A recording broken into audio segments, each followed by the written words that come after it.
Здравейте! В това видео ще ви представим растението риган.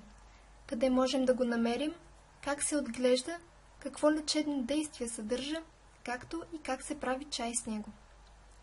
Риганът расте из хръсталаци и сечища, по каменливи места и в редки гори, предимно в предпланините и планините, из цялата страна до към 1600 метра над морска височина. Риганът е познат още като горски чай, овчарски босилек, ванилова трева, риганова трева, витошки чай и черновръхче.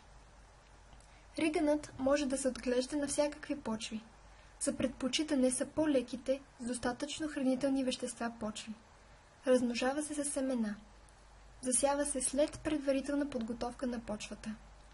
Може да се произведе рано на пролет разсад в парник, който се използва за засаждане.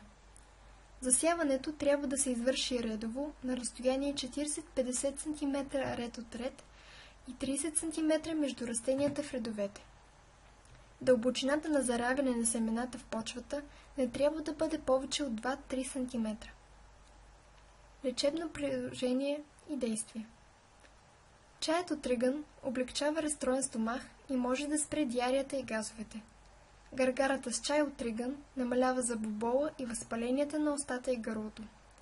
Инхалациите с риган и гаргарата с чай от риган помагат и при кашлица. Чай. Залейте 3 чайни лъжици сух риган с 1 чайна чаша вряла вода.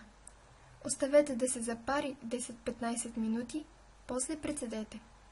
След като изстине, използвайте за гаргара. Обърнете внимание, че предозирането на билки може да бъде опасно за вашето здраве.